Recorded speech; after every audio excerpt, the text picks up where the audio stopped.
गिबि गिबियावनो आं बड'लेण्ड बुब्लि चेनेलखौ गिबियावनो साबायखर बावग्रोबाय। लोगोसे दिनै जों बेवहाय दक्षिणावली प्राइमारि कमिटि हिसाबैथ' कमिटिया दंखायोआनो, खिन्थु गोदानै जों दिनै जिहेथु जोंनि कमिटिया बोसोरथामाव गोदानै मोनसे कमिटि दाफुंनाय जायो। बे कमिटिखौ जों दिनै आखु आरो गोदानै दानाय जादों। दा बेयाव जोङो पेरेन्ट कमिटि, वमेन कमिटि आरो इयुथ कमिटि बे मोनथाम कमिटिखौ दिनै जोङो बेयाव जेनेरेल मिटिं लानानै दाफुंना होनाय जायो।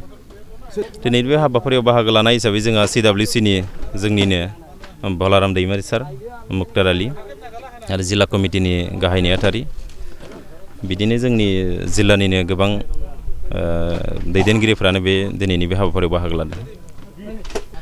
जोबनो थांनाय थाङि बिथांमोना जिहेथु राजनिति दल हिसाबै बिदि बुंनाय खोथायाथ' थाखायो, बेखौ बुंखागोनानो, खिन्थु जोबदोंना जोबाखै बेखिनि खोथाखौथ' नोंथांमोन मिडियानो मिथिखायो। दिनैनि थारिखआव मथनगुरि समस्तियाव मोनफ्रोमबो राजनितिकनि गेजेराव जोंनि BPF दोलोआनो बयनिख्रुइ स्ट्रंसिन होननानै जों दाबि खालामनो हायो। खारन UPPL दोलो हिसाबै दिनै मोनबैसे गामियाव माबायदि UPPL खामानि मावगासिनो दङ जों बेखौ नोंथांमोनाबो नुदों, जोंबो नुगासिनो दङ। दा गामि गामि नोंथांमोना मिडिया हिसाबै नोंथांमोनानो मिथियो, नोंथांमोनानो थांनानै नायहैनो हायो, थांनानै सोंहैनो हायो दे दिनैनि थारिखआव UPPLआ गामियाव मा मावदों आरो जों BPF हिसाबै जोंनि वार्कारा दिनैनि गेजेराव बेसेबां दङ, बेखौ नोंथांमोना क्लियारनो नोंथांमोननि मिडियानि गेजेरजों नोंथांमोनानो नुगासिनो दङ। जोंनि हान्जाया स्ट्रं जागोन माने जोंथ' दिनैनि तारिखआव जोङो जोंनि मथनगुरि समस्ति हिसाबै जोङो 10टा प्राइमारिखौ जों कमप्लिटलि जोङो सोलायनानै गोख्रोंसिन जों दानानै लाबाय। बेजों लोगोसे जोङो जोंनि जिथु बोर्ड कमिटि, जोंनि बोर्ड कमिटिखौ जों दानायनि हाबाफारिखौ जों सोलिगासिनो दङ। प्राइमारि कमिटि हिसाबै बुङोब्लाथ' जों 10टा प्राइमारि कमिटि दङ। दा दिनैनि जिथु दक्षिणावली प्राइमारि कमिटियाव जोङो आफादगिरि हिसाबै जा खगेन्द्र रामसियारि आरो गाहाय नेहाथारि हिसाबै रमजान आली बिथांमोनखौ दायथ' होदों। आरो वमेन हिसाबै लिस्टआ दंमोन कुटुमनि बर' आरो सेक्रेटारि हिसाबै आनुवारा ताजमिन बेखौ दायथ' होदों। आरो इयुथ हिसाबै जोंहा बेयाव दङ सपन कुमार कर्मकारा आफादगिरि आरो नेहाथारि हिसाबै जोंहा दङ आबुल कालाम खान, बिथांमोनखौ जों दिनैनि बे दाफुंनाय हाबाफारियाव बिबान होनाय जादों। আমাৰ প্ৰাইমাৰীটো আচলতে সংবিধান হিচাপে চেণ্ট্ৰেল কমিটি থাকে, জিলা কমিটি থাকে, ব্লক কমিটি থাকে। ব্লক কমিটিৰ আণ্ডাৰত আপোনাৰ প্ৰাইমাৰী কমিটি থাকে আৰু বুথ কমিটি থাকে। আৰু প্ৰাইমাৰী কমিটিত পেৰেণ্ট প্ৰাইমাৰী, ইউথ প্ৰাইমাৰী আৰু ওমেন প্ৰাইমাৰী থাকে আৰু বুথ কমিটিবোৰ থাকে। এইটোৱে আমাৰ ষ্ট্ৰাকচাৰ। আমাৰ প্ৰাইমাৰী কমিটিৰ প্ৰেচিডেণ্ট হ'ল খগেন ৰামচিয়াৰী ডাঙৰীয়া। তেখেতে যোৱাবেলিও আছিল। আমাৰ কাৰ্যকৰ্তাসকলে তেখেতকে এইবাৰ আকৌ পুনৰ বহাল কৰিলে। এইখিনি নামটো মই মানে আমাৰতো কমিটি দীঘলীয়া, এইটো আপোনালোকে লিষ্ট ইয়াৰ পৰা ল'ব পাৰিব। এনে ইউথৰ প্ৰেচিডেণ্ট হ'ল স্বপন কৰ্মকাৰ। আমাৰ কাৰ্যপন্থা হ'ল আমি আপোনাৰ বুথ বেচিছ আমি বুথ কমিটি কৰিম আৰু সেই বুথ কমিটিৰ কাৰ্যকৰ্তাসকলে প্ৰতিটো ঘৰত যাব।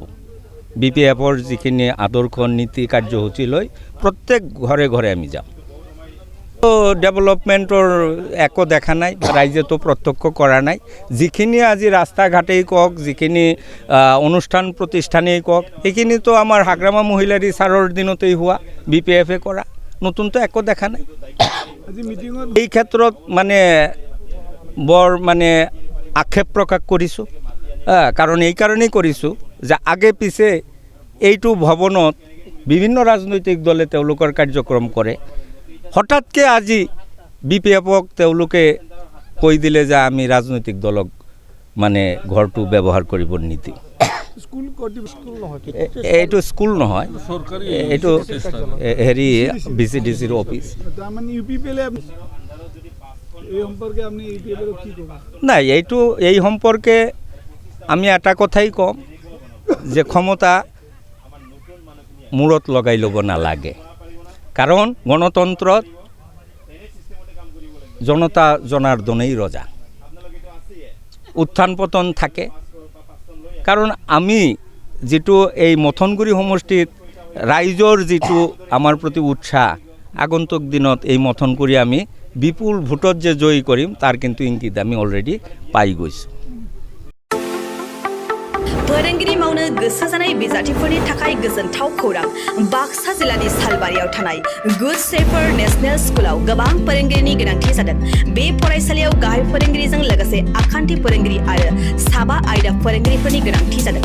फोरोंगिरिफोरनि मासिखौ बिजाथिफोरनि गेजेराव आनजाद लानायनि गेजेरजों थिसननानै लानाय जागोन।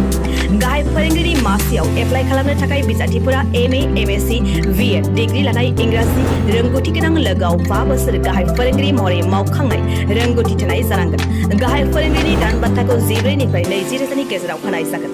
बेजों लोगोसे बिगियान फोरोंगिरि, इंराजि आयदानि फोरोंगिरि, बिगियान आयदानि फोरोंगिरि, हिन्दी आयदानि फोरोंगिरि आरो सासे हस्टेल फोरोंगिरिनि गोनांथि। बेफोर आयदा फोरोंगिरिनि थाखाय गोसो गुदुं बिजाथिफोरा एप्लाइ खालामनोब्ला बिगियान फोरोंगिरिनि थाखाय बिजाथिया MSc आरो BEd डिग्री लानाय जाथारनांगोन। बेनि दान बान्थाखौ 10 निफ्राय 15 रोजानि गेजेराव होनाय जागोन। इंराजि आयदानि फोरोंगिरिनि थाखाय बिजाथिया इंराजि आयदायाव MA खालामनाय आरो BEd डिग्री लानाय जाथारनांगोन। बेनि दान बान्थाखौ 10 निफ्राय 15 रोजानि गेजेराव होनाय जागोन। बिगियान आयदानि फोरोंगिरिनि थाखाय बिजाथिया BSc लोगोआव BEd DLED डिग्री जाथारनांगोन। बेनि दान बान्थाखौ 9 निफ्राय 14 रोजानि गेजेराव होनाय जागोन। हिन्दी आयदानि फोरोंगिरिनि थाखाय बिजाथिया हिन्दी आयदायाव MA खालामनाय लोगोआव BEd DLED डिग्री गोनां जाथारनांगोन। बेनि दान बान्थाखौ 9 निफ्राय 14 रोजानि गेजेराव होनाय जागोन। हस्टेल फोरोंगिरि महरै बिजाथिया BA, BSc लानाय लोगोआव इंराजि रोंनाय जाथारनांगोन। बेनि दान बान्थाखौ 8 निफ्राय 10 रोजानि गेजेराव होनाय जागोन। गोसो गुदुं बिजाथिफोरा थाबैनो 7086283946 नम्बराव WhatsAppनि गेजेरजों गावनि बिजाथिनि फोरमानलाइखौ हरनो हागोन। लोगोसे गोबां मिन्थिनो थाखाय 8473002079 जानबुं अनजिमायाव कल खालामनानै खौरां लाहरनो हागोन। आनजादखौ बोहैथि दाननि 30 अक्ट'बर रबिबार खालि फुंनि 10 रिंगायाव लानाय जागोन।